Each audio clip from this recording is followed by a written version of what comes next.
So last week I put up an Instagram story to ask you guys if you would help me choose between two wines from Jean-Michel Dupre, both Beaujolais. This one, the Beaujolais Village Chardonnay 2018, or this one, the Grand Cru Morgon Beaujolais 2017, also Jean-Michel Dupre.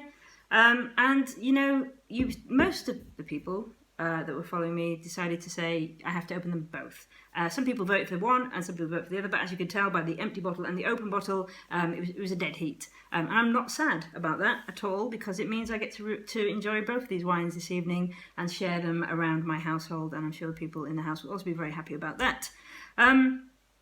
So, what are the commonalities between these two wines? Obviously they are both Beaujolais, they're both by the same producer. But I suppose that's probably where the similarity ends. Both are actually at the top end of their classification. Beaujolais Village is as high in the classifications as white Beaujolais goes, and a Morgon Grand Cru.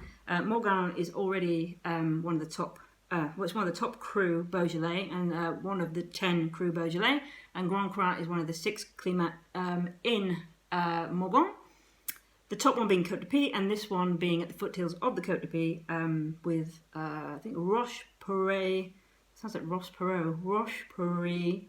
Someone's going to have to tell me how to say that. Soils actually means, I think, decomposing on rotten earth, something like that. A mixture of decomposing rocks and schist, which is sounds horrible, doesn't it? But I think from my past experience, it's quite spicy and gives a spicy note and mineral note to the wines. So looking forward to trying both of these, although they're very different. The white Beaujolais, only 2% of the production in Beaujolais is white. I don't know if I said it, but Chardonnay is the only grape permitted in white Beaujolais, and Gamay is the only grape permitted in red Beaujolais. So yeah, we're adjoining, I suppose, Beaujolais is at the very bottom of Burgundy. Prices are wildly different. These two can be picked up in France for between 10 and 12 euro. And this Chardonnay here, the Beaujolais Village, not that dissimilar in some ways to wines from the Mâconnais, which is only a few kilometres north of here. Same grape. This one's seen 6 months in oak. So I'm quite looking forward to this. I think these could be two good value wines. Neither of them I've seen actually in the UK. Before I do these reviews, I always look to see where they're available, and both of them are available in France directly from Jean-Michel Dupre, or you could probably order them into the UK, and also available in the US. So let's try the wines.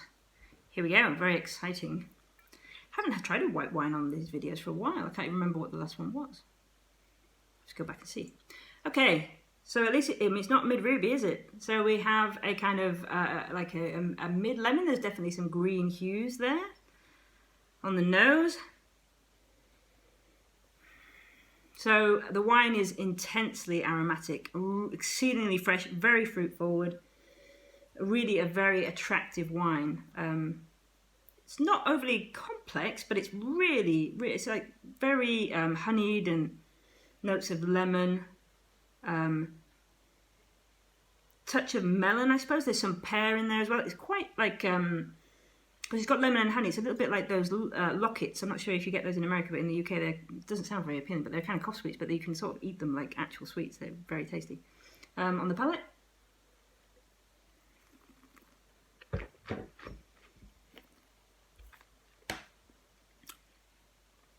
That's fabulous. So the fruit comes through immediately on the attack. It's very rounded, really bright, lively fruit. And what else?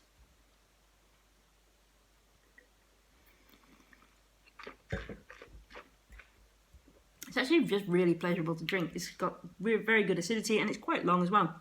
And I think this was something like 10 or 11 euros. In the US, I believe it's with Mad Wine.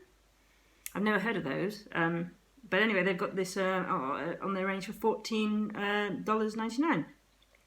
I don't think you can find many wines from in the Mâconnais for $14.99 in the US. Those the top end Mâconnais wines obviously have a different level of. They're a little what's the word? More complex than this, but this is exceptionally fun, really fruity and really well made. I think it's really, really a very pleasant wine, and I'm sure everyone in the house will enjoy that one too. And then secondly, it's really good colour. I think when you think Beaujolais, you're really not expecting this kind of colour, and at least, you know, for I don't know how many ones we had that were mid-ruby, this one is not a mid-ruby. I suppose, ooh, there's too much in here, isn't there? It's like a deep ruby, I suppose. Deep ruby edging onto purple, but I think we've got to stick with deep ruby. It's not as intense on the nose as the Chardonnay, it's medium intensity, but very pretty notes of dark cherry. There's definitely some black pepper in there that I wasn't necessarily expecting, but sometimes do get on Cru Beaujolais, especially Morgon. Dense kind of crushed strawberries, very, very lifted, really concentrated deep fruits, but not super. They don't come out of the glass and overpower you, you know. So kind of medium intensity. So on the palate,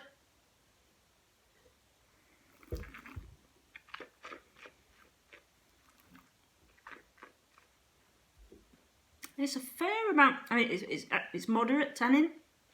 The fruit is the first thing you notice. A great attack of sort of dark fruits on the palate, going all the way through to the mid palate. It's a very supple, rounded wine, and it's delicious actually. And it does feel on the finish, it does evolve, and there is a minerality there. It's fairly complex for. I think this was maybe €13, and this one is also available in the US, $16.99 from B21. Really nice. I mean, I think what's interesting about these, it's a shame they're not for sale in the UK, because I find, you know, many top Morgon, Côte de Pie or Grand Cru wines can run, especially over the last 5 or 10 years, running up to £25-30. So this one, at roughly half that, well, you can get this one and you can get this one. So that's a bit of a bargain. So, a question about Beaujolais. I haven't thought of a question about Beaujolais. Okay, what's your favourite cru? What's your favourite cru in Beaujolais? Thank you. Bye.